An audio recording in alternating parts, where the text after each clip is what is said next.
podcast. Memo Hernández. El podcast. Se ha llegado el viernes, amigas y amigos. Bienvenidos al sexto episodio de Memo Hernández, el podcast. La verdad que estoy muy contento de que se haya llegado ya este hermoso día de la semana, porque es la única oportunidad que tengo para hablarte de frente, para hablarte así de cerquita. Y incluso si tú escuchas este podcast con auriculares, pues es el único momento de la semana donde me permites hablarte al oído. Así es, bienvenido, ponte cómodo. Vamos a arrancar este sexto episodio. Un saludo muy especial a toda la gente que nos escucha en otros países. Muchísimas gracias a la gente de Estados Unidos, de Canadá, de España. De verdad, para mí es muy importante contar pues con su preferencia, que estén buscando cada vez más este espacio digital creado pues específicamente para eso, ¿no? Para contactarnos con gente de otras partes del mundo. Ese fue el primer objetivo que puntualicé en los primeros episodios de este espacio, y qué gusto ver que poco a poco lo vamos logrando. Muchísimas gracias también a toda la gente que me está siguiendo en redes. Para mí es muy importante contar con el favor de su atención. Arranquemos entonces con el tema que ustedes ya leyeron en el título de este sexto episodio: la marihuana en México. Un tema polémico, un tema que desata diversas opiniones en diversas partes de la sociedad mexicana. Desde aquellos que están a favor, desde aquellos que están totalmente en contra. Creo que parte de ambas opiniones, de ambas partes de la discusión, pues tienen la validez necesaria para ponerse sobre la mesa, discutirse, analizarse. Es importante para mí mencionar que con la llegada de este nuevo gobierno a la presidencia de la República, este tema dará grandes pasos hacia la legalización, hacia el uso, no sé si recreativo, pero pues 6 años son mucho tiempo, y creo que va a ocurrir algo muy interesante por ahí. Vamos a ver cómo reaccionamos, qué es lo que ocurre y cómo van tomando estas decisiones pues los legisladores, ¿verdad? Que son quienes tienen sobre sus hombros la tarea de reformar las leyes para que esto sea permitido o siga considerándose ilegal. ¿Sabes tú qué significa la palabra marihuana? ¿Sabes de dónde proviene? Todo el mundo sabemos que es la marihuana, todo el mundo sabemos que es esa planta, que pues realmente se llama cannabis, que se puede consumir de diversas formas. La más común es fumársela, y te genera un estado que se conoce pues con diferentes nombres en varias partes del país, ¿no? O sea, andar marihuano, andar pacheco, hay quien le dice que andan locos, entonces todo este tipo de cosas, ¿no? Pero la palabra marihuana en sí, ¿de dónde proviene? La palabra marihuana viene del náhuatl mali, que significa hierba que se enrosca o hierba para tejer, iguana, que significa borracho o alterado en la mente, en cuerpo y percepción. Pudiéramos traducir la palabra marihuana como hierba que altera la mente o la percepción.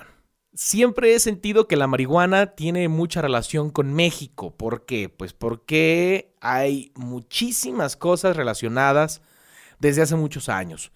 Desde ropa, accesorios, canciones. Por ejemplo, dentro del regional mexicano hay muchísimas canciones que hablan sobre la marihuana o cómo los cárteles de la droga mexicanos la han llevado de manera ilegal hasta Estados Unidos.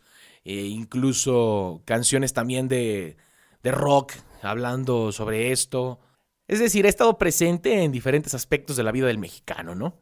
Desde siempre, desde que yo era pequeño y desde que seguramente muchas generaciones eran todavía jóvenes, han escuchado hablar de la marihuana por diferentes cuestiones. Pues siento yo que en México comenzó a tener fuerza desde el caso famoso de la familia Elizalde Benavides. Quizás algunos no lo conozcan, otros quizás sí lo sepan.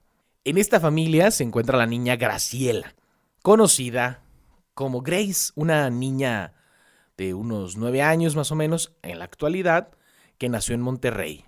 Desde pequeña la diagnosticaron con una forma rara y grave de epilepsia que se llama síndrome de Lennox. La familia intentó todo lo que estuvo a su alcance para controlar pues, los ataques de esta pequeña, que se repetían hasta en 400 ocasiones diarias. Entonces la familia estaba totalmente desesperada.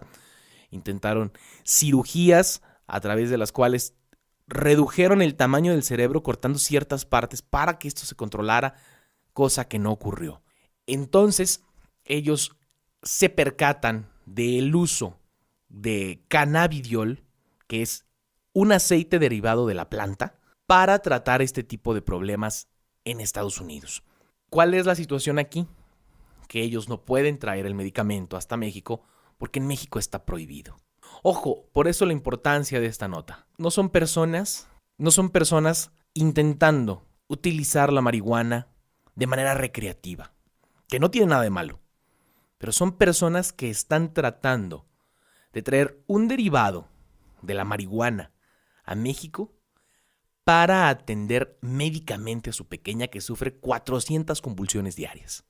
Ellos se vuelven famosos en los noticieros al interponer un amparo para que las autoridades les permitan ingresar el medicamento de manera legal al país. Ganan el amparo. La Suprema Corte de Justicia de la Nación concede el amparo, traen los aceites, los aplican en su pequeña y tienen resultados que superan las expectativas. Muy, muy positivos. Gracias a estos resultados, ellos crean la Fundación por Grace, que busca impulsar el uso de estas sustancias para fines medicinales en México.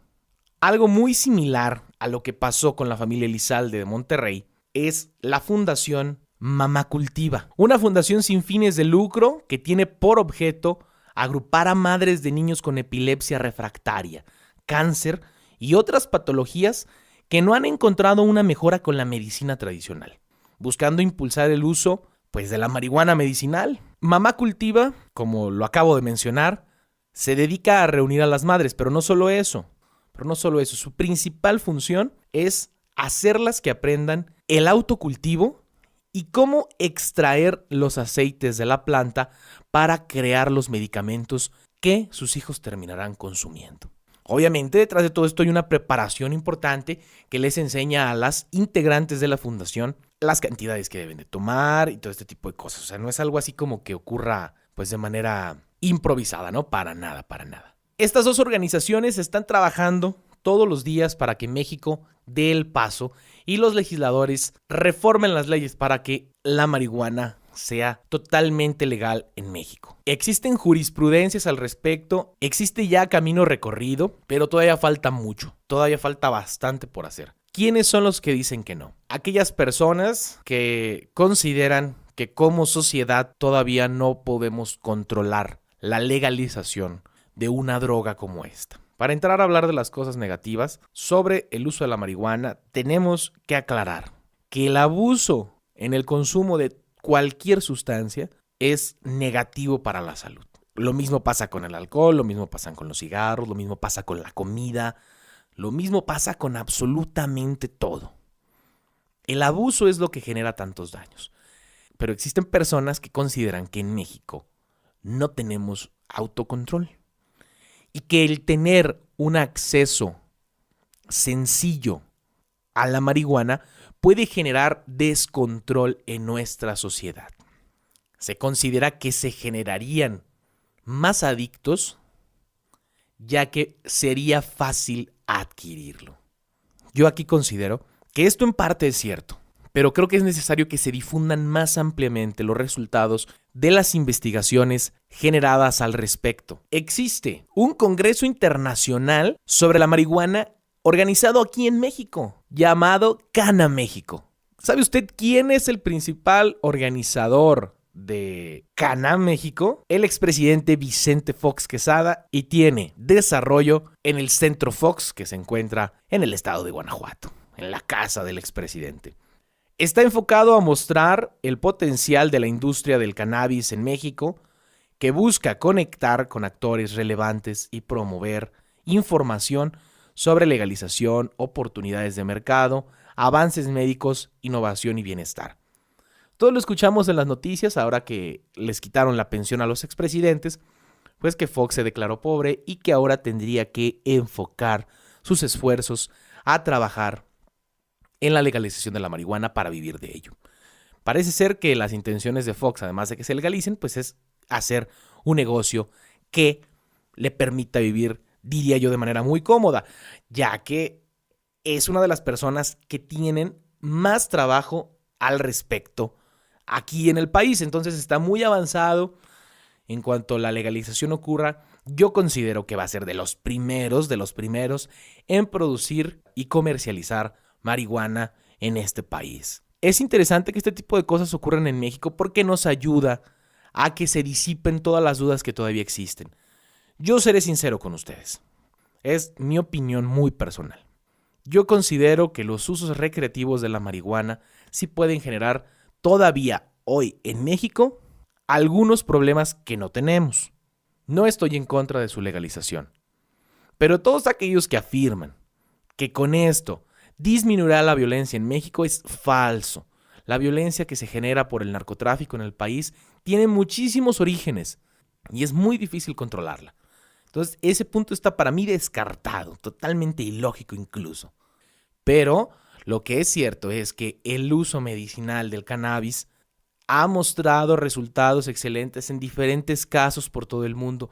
Entonces me parece a mí totalmente ilógico que México esté privando a la gente de estas posibilidades.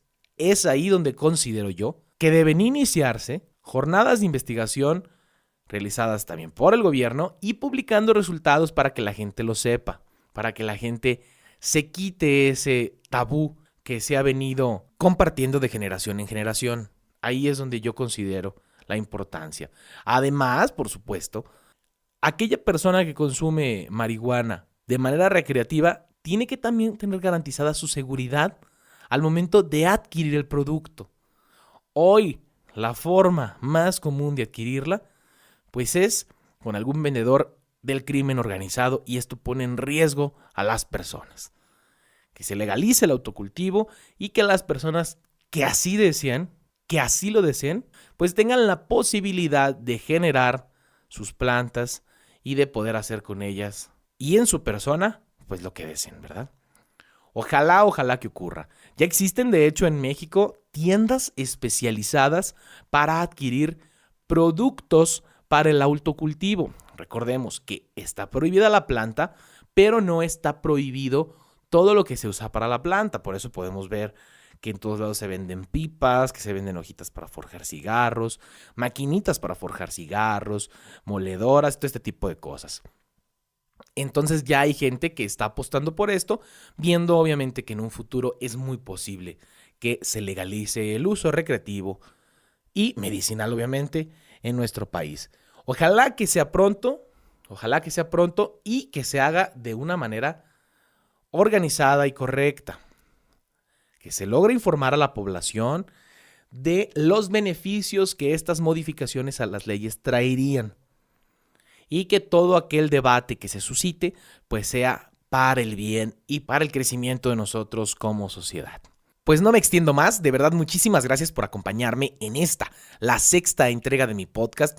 Muy emocionado con los resultados que hemos obtenido. Gracias de verdad por el favor de tu atención. Te invito, por supuesto, antes de irme, a seguirme en todas mis redes. En Facebook, en Instagram, en Twitter. Y por supuesto a que te suscribas a mis canales de YouTube y de Spotify para que obtengas siempre las notificaciones del nuevo contenido que estoy publicando para ti. Nos vemos la próxima semana. Muchísimas gracias. Memo Hernández.